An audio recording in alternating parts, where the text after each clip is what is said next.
Welcome to LogisticsSales.com, where today we'll be talking about the art of prospecting. So stick around and we'll get started.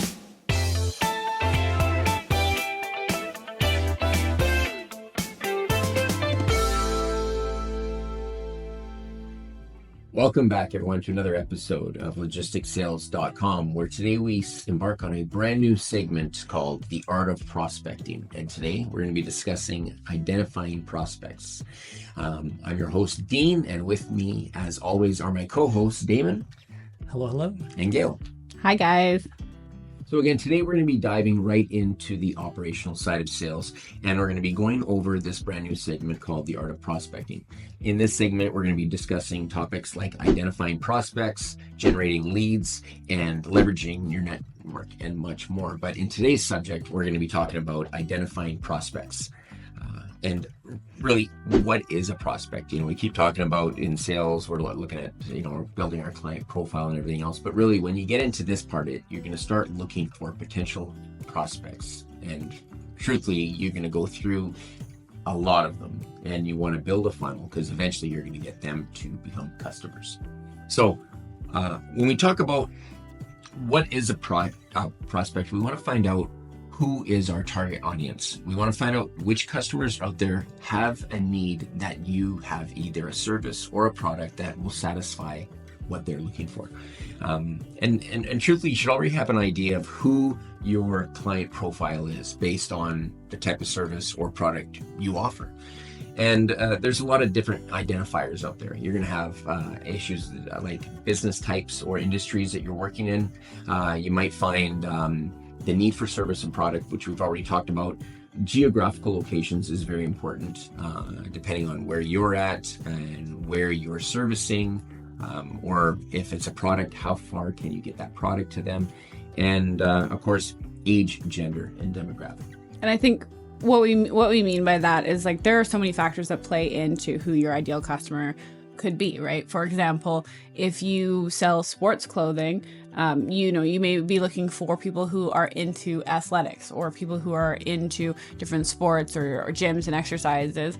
And it really just depends on who your demographic is, right? If you're selling feminine hygiene products, your ideal market is not going to be men, it's going to be women. So you have to have an idea and an understanding of who it is you're going after. For sure. Great point too. And that's why in all of our episodes, we're building up to this point now because, you've already looked at, who's out there or what kind of client do I want and the type of ways that you're going to approach them and how you want to pitch, what you're capable of doing for them. But truthfully, it's an opportunity now for you to go after these prospects that, you want to work with. For us, we're always looking for like-minded people and that want to build relationships. We've talked about transactional sales versus relational sales, and we're more into building relationships and actually being problem solvers because it's something we want to do. And hopefully that's, something you're interested in, because when you're able to help solve somebody's problem, it really makes, makes me feel pretty good. And you want to find out, you want to know where are these prospects and how do you find them? And truthfully, they're everywhere.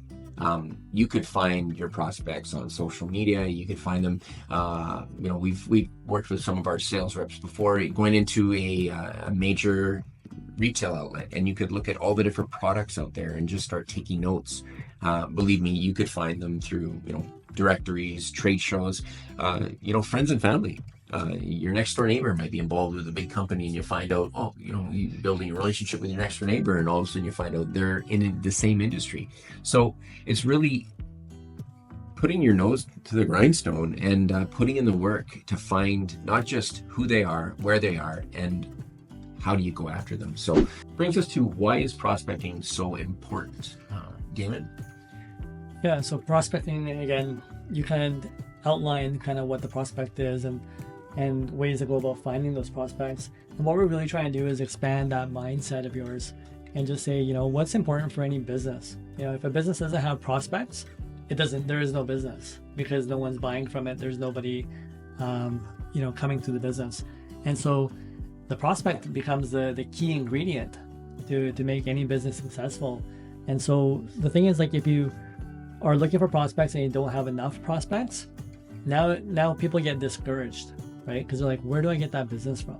And this is something that we face a lot. And a lot of salespeople will face this, is like they don't know where to get the next client from.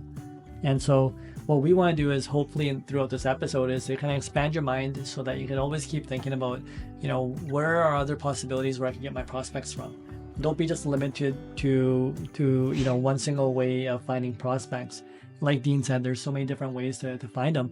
And that's why prospecting becomes so important, because this is the process where, if you're told that your prospects are just going to be walking people that come through the door, the chances that waiting inside your location just for anyone to keep showing up, most likely it's not going to happen, especially if you're a new business. For a new business, you're going to have to go out and do the grind and go outward to find those customers. And so, that prospecting aspect is essentially going to run your entire business. And I think a good example when you talk about prospecting is you look at, the old gold miners up in, Alaska looking for gold. They're going through and they're sifting through all kinds of sediment in the waters to come up with that one nugget. And truthfully, that's what prospecting is. It's going through a ton of numbers and or prospects to find that one customer. And I think it's really important as well to keep in mind that even if you come into a company that already has, say you're taking over for a sales rep and you already have a list of customers that was given to you, you don't want to just take that and just focus on it. You need to always be continuing to fill your pipeline and continuing to grow the business. There's a word for this. It's called attrition. And it's when customers eventually will inevitably start to fall off. Sometimes it's age, sometimes it's contacts and representatives from the organization move on, and that relationship that you had with the previous employee is just harder to rebuild with a new person. They decide to go elsewhere. So it's human nature, and it's just part of business where companies and business relationships will inevitably at some point fall apart. Not all of them. You may keep some of them literally until the day that you eventually retire, but there will be a few. So if you aren't continually replacing those customers with new ones as they come in, eventually you'll find that your customer base starts to shrink and shrink and shrink little bits at a time. And as a sales rep, that can get discouraging when you don't have enough people to make those calls. Like we talk about this in our sales, where in our type of business, you're typically doing like 50 calls a day or 50 touch points a day. If you're in a different business, sometimes you're at 100, maybe 200, depending on what you're selling. But when you're in that sales mindset, a lot of people get discouraged when they don't know who to call next. And then what happens a lot of times is that we see people just focus in on that one or two people that are in front of you, and you're so desperate to make that sale that if it doesn't happen for you, you get into guilt, and you get into this feeling and mindset of like, how is this going to even work for me? But then when you have like a lot of prospects in your pipeline, you're not really worried about that, because you're like, hey, you know what? I have 100 or 1,000 people here that I could prospect from, and that's just my first go at it. But after my first 1,000, maybe I can go after another 1,000 or another 1,000. But when you start realizing that there's an abundance of prospects, now you're motivated. Now your schedule every day when you come into work is actually full. Instead of waiting for something to happen, now you're making things happen. So these are just successful traits that you're going to want to have as a salesperson in general. Yeah, there's an expression that my mom used to tell me all the time when I was growing up, and it's a watched pot never boils. And to give a little bit more context to that, for example, if you were just sitting there waiting for something to happen, it may take a very, very long time, or even may never happen when it comes to sales. When it comes to the pot of water, it will eventually boil. But when you have that situation, it's when you keep yourself busy and you're continuing to fill the pipeline, you're continuing to build those contacts and those relationships, and you're working to expand your business, that you will land things and they will come quicker, because you're not just sitting around waiting for something to fall. It's just like when you're in the kitchen, you're waiting for that pot to boil. If you're chopping vegetables and you're peeling potatoes or whatever it is, you turn around, oh, my pot's boiled. It's exactly that kind of, explanation of you have to keep yourself busy. The more you're busy, the faster things will come. Yeah, and for me, a lot of prospecting has to do with my client profile, because I want to find those right fits that are going to be really good for me. That's going to help me build that long-term relationship as well. And so for me, it's like that relationship part becomes so important. If I have more people to call and more people to contact, I know that, my key core clientele is people that I really want to have good relationships with, people that I want to be in continuous contact with for the next 10, 15, 20 years and build that long-term relationship. So when we start going into prospecting too, what it also helps us do is helps us expand our opportunity base. And so when we're looking at different companies, we start finding similar companies that are similar to that industry, or we find new different avenues of new directories. And because, for example, if I'm looking up a major wholesaler, I'll see that wholesaler in different trade shows. I'll see them in different trade directories. And then that starts expanding my search. I'm like, oh, okay, hold on. They're at the same trade show as here's another couple hundred contacts that are at the same trade show. Or they're in this wholesale directory, and then maybe I could piggyback off that, and there's 200-300 more clients that are in that same whether it's an association group, whether it's a directory of any sort. But again, all that stuff is expanding my mind, and that happens every single time I'm looking for that prospect. And sometimes even we do a simple LinkedIn search. So when I looked on LinkedIn and I say, oh, the person worked at this company, oh, hold on, they've also worked at company A, B, C, D, right? So you're not only looking at the company they're currently working for, but for example, the positions when we look for a logistics manager or a supply chain manager, procurement, sales, usually they have similar jobs that they've done at different companies. And so we realize that, if they're doing this here and they're a supply chain manager here, they've probably been a supply chain manager at these different companies too. And those are probably places where, again, those are new prospects that we wouldn't have regularly thought of, but just showed up because we're out there prospecting and researching. And I think another really important goal or objective you get through your prospecting is to help drive your sales and help you succeed. The more prospects you identify, the more chances you have to generate revenue. And really, in sales, that's your goal. You want to provide a service that's going to generate the revenue, or sell a product that will generate revenue. And by finding the prospects and going after them, again, your odds improve the more you do. And I think that's basic sales growth, is that consistency. If you're able to start locating customers and you have no issue finding those prospects, that's why it's so important, is because it just keeps you going all the time. Exactly. So now we've talked a little bit about the background behind who and what a prospect is and what you're going to need to go to build those relationships. We want to kind of focus now on how do you actually create your list of leads? How do you find these prospects?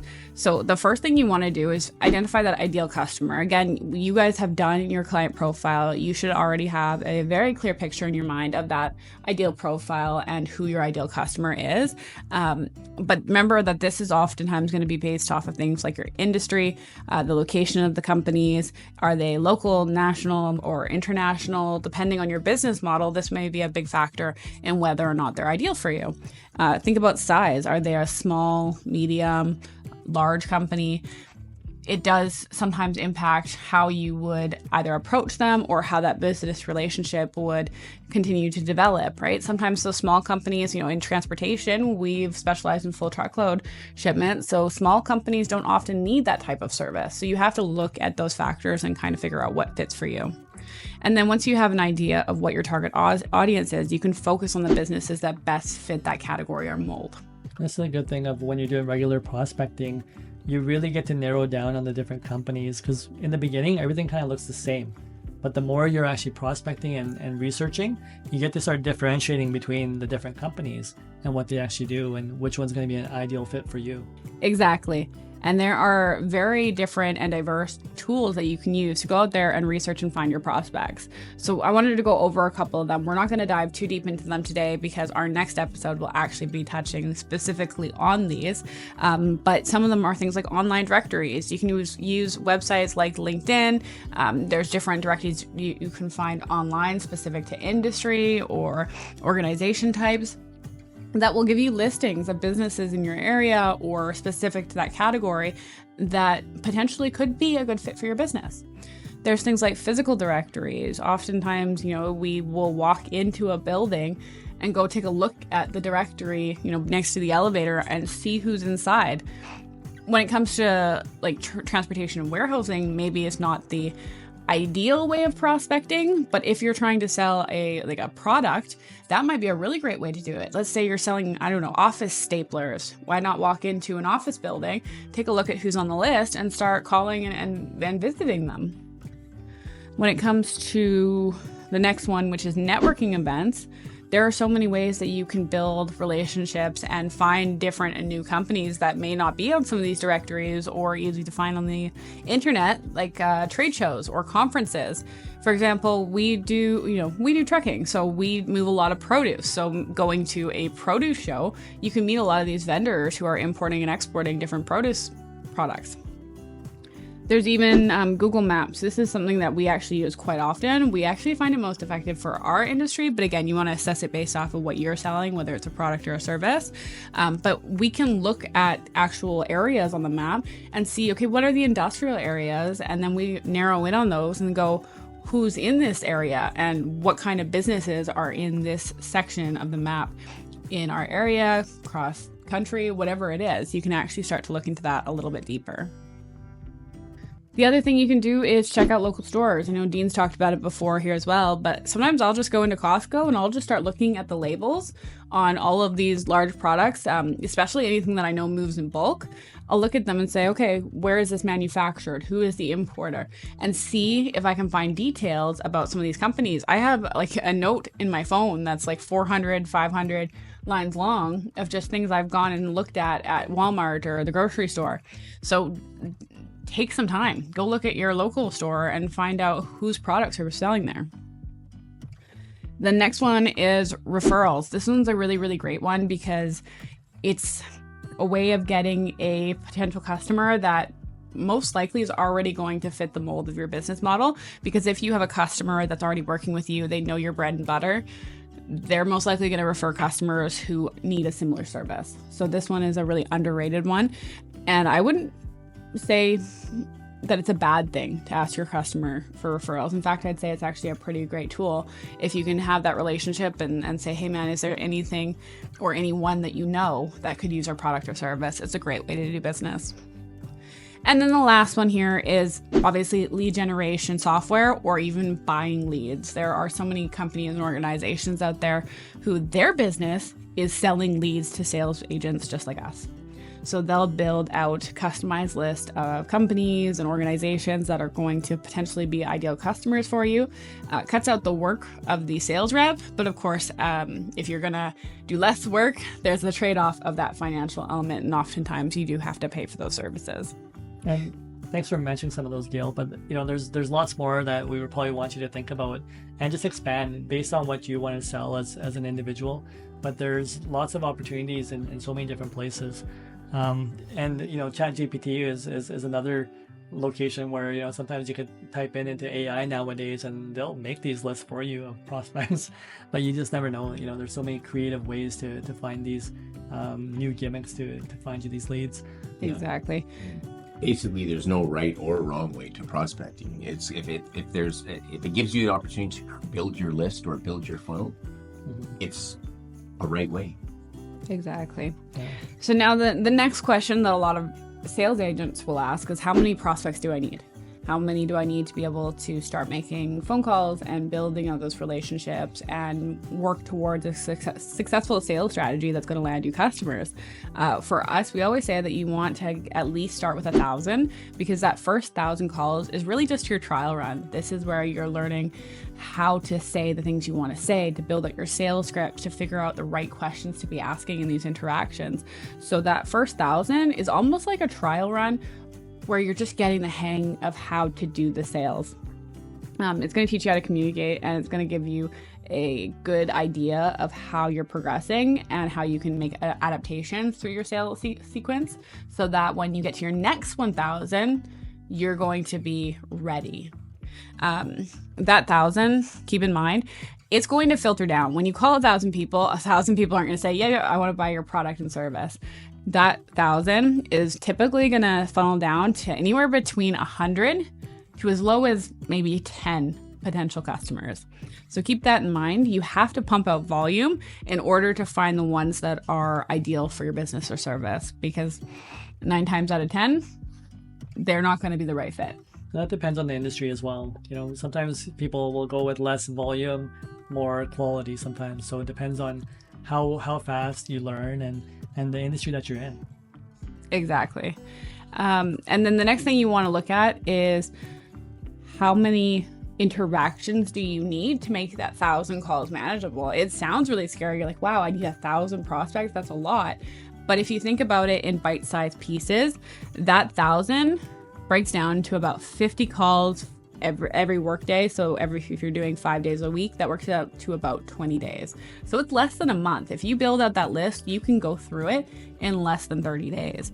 And then those 50 calls a day, they break down to about 6.25, so 6 to 7 calls per hour for a standard 8-hour day. And then approximately that works out to 1 call every 10 minutes or so. So that's really not that unachievable. It's not that hard to have a conversation once every 10 minutes if that's what you're doing all day. If you're focusing your energy on prospecting and making those connections and having those cold calls, it's not that large of a task. It just seems large when you look at it at the big number. So you really want to start dividing that up and see how is it when you look at it on smaller picture. And as a new rep, you don't have to concentrate on doing 50, but you want to work up to that 50 per day is what we kind of recommend.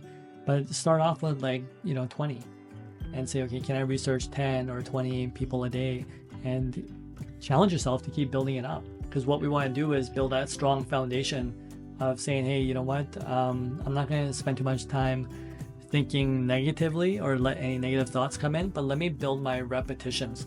And so that first 1,000 is like your trial and learning experience of saying, okay, how do I like this sales? How can I keep adjusting the way that I'm doing things to be successful at what I'm doing? And that first 1,000 is just like that test pool for you to kind of find out and say, okay, well, all right, I've kind of figured this out now. I kind of know what I'm talking about. I'm familiar with the questions I'm going to be asked by my customer now.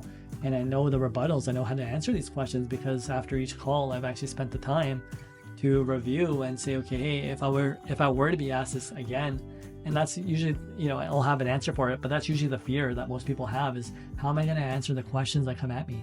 And so that trial calls are where you learn all that from. And I think it's important to repeat too that you want to continue to refill your funnel. You don't want to come up with 1,000 and you're doing your 50 calls over 20 days. And all of a sudden, 20 days later, you've got 0 in your funnel and you've checked it all off. As you're calling and seeking, new customers, you want to continue to still be out there prospecting and always filling that funnel up, because as Gail was saying, 1,000 might bring you down to about 100 potential people that engage, and of those 100 you might get 10 customers, so you're talking about 1 out of 100. So that's a lot of calls and a lot of prospects. But once you land that customer, know that you're going to go through all these learning opportunities. Imagine making, a call every 10 minutes. Every time you call, you're going to get better at doing this, and you're eventually going to get that customer. And A, it's going to feel incredible when you get it. But B, once you get that customer and you start that relationship, you're also going to learn a lot about yourself and that relationship with your now partner, and you'll be able to duplicate that. And that's what's really important to learn as you go and continue learning and continue going for it. Because, we've said it before, and we'll say it probably several times, but the sky is truly the limit. It's how bad do you want it and what are you willing to do to get there? So, and that first time, Dean, maybe something to mention too is the first time that you're doing prospecting, your notes are very important. How do you organize your notes? You're learning how to organize. If you're not using a customer relationship manager, which is like a CRM system, sometimes people will use that. You could use a Excel sheet, but make sure you're writing your notes down somewhere, because prospecting is, again, the first step, but then the follow-up is where you're usually landing the customers. It's that multiple times where you contact somebody, but if you lose track of your notes of what did I say to this customer last time, or who did I speak to, what was that response, what information did I learn from that last time, then it's hard to build upon that prospect. And so it's important to kind of make sure you organize it properly. Yeah, for sure. Super important, because we're talking about all this. So we're looking at all these prospects, but, perfect segue with Damon talking about CRM or even just a spreadsheet. Now that you've got all of them, what do? You want to build that list, whether it's a spreadsheet, you're taking notes. You want to make sure that you create this list, but again, it's that ideal client. It's the customer that you know you're gonna be able to provide the best bang for their buck at what you're able to do to make their life easier. And on that list, you want to for sure have the company name. You want to have the contact person, preferably the decision maker, but sometimes you'll have to go through the gatekeeper to get there. A phone number and email, and of course the location. And if you can write down some notes about perhaps with transportation, we're going to find out maybe a lane that they're running that we're strong in, find a synergy that works within our network that we can help with them. And a really important, when you get into 1,000 and then you're making these calls and then you're building this and you're going into 1,200 or 1,400, you want to jot down little notes. Like some of them may not be looking for somebody or may not need a service right away or the product, but they might say, hey, give me a call in 2 months. You want to have it written somewhere with an alert that in 2 months later, you want to be following up with them. So that's why it's so important to be organized, and especially through the prospecting part of this, that you could follow along with your spreadsheet, or you have a CRM that is giving you the proper alerts to get to the prospect, not just the first time, but the second or the third, because again, the proof is in the follow-up. You're not just going to make that one call and all of a sudden you guys have this business relationship. You're going to have to make 7 to 11 touches before you even get to a point where you're talking about a collaborative arrangement or a partnership. Thanks, Dean. That's so important to keep that organized and make sure like the numbers, don't get too scared by the numbers. And again, it varies according to the industry that you're in. Sometimes, again, you can do a lot less quantity of calls or less quantity of prospecting, and you can get successful results right away too. And sometimes prospecting is done even by the employer. Sometimes the employer will just feed you as a sales rep all the prospects for you to be able to make those calls, and you don't have to really worry about prospecting. But it's an important piece to just understand. If you're not going to do it yourself, just understand what's required. And if you're doing it independently, create those categories that Dean was talking about, whether it's company name, contact name, their title, phone number, email. Make sure you have a lot of these things in a separate column, just in case you pursue sales and you're doing it independently. But long term, you could put that into a CRM that's going to help automate a lot of that process for you. So you have the decision making power of who you want to automate and who you want to follow up with personally. So, and I would just say that there's really no right or wrong way of doing it. You can customize your lead list whatever way works best for you. You can use a CRM if that works better for you. The real, backbone to your prospecting is just as long as you know that you are putting the maximum output that you can manage, and you're putting your all into it, you're putting your heart into it, and you are continuously looking to grow and to build off of that list and to continue to prospect, success will come, as long as you're putting out that output. And when you talk about that continuity, it's thinking also about how are these numbers going to multiply in my future. Imagine you do sales for a whole year. Imagine you continue to do it for 2 years or 3 years. How many contacts are you going to have built up if you know how to prospect? Yeah, exactly. And that's why this new topic that we're just starting on with today's episode is the art of prospecting. It truly is an art, and you're the artist. So you're gonna do what you, feels best to you in building those numbers and creating your funnel. And then it's also important to recognize that when you build that funnel, you want to take these prospects or leads and you want to qualify them, because not every prospect's gonna warrant the same amount of time. There's some smaller businesses knowing that they might be looking for somebody right away, so you might spend some time with them. Where you look at some bigger like enterprise companies, international or global companies, you want to put some time into them. But you also want to understand that when you're prospecting those type of customers, that work usually takes a little bit longer to get to. So you want to make sure as you qualify them, you know what it is you're going after and what you can do and why. Thanks, Dean.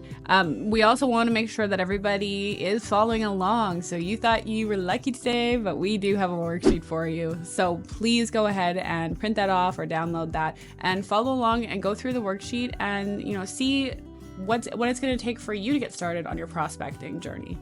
Absolutely. Thanks, Gail. And through that exercise, you'll find out why it's so essential to prospect. And that brings us to the end of today's episode, which is just the beginning of the art of prospecting. And we're going to dive into a bunch more topics on this, including next episode, which is going to be lead generation strategies. So hope you enjoyed today, and we're looking forward to seeing you again soon. Until then, take care and good luck.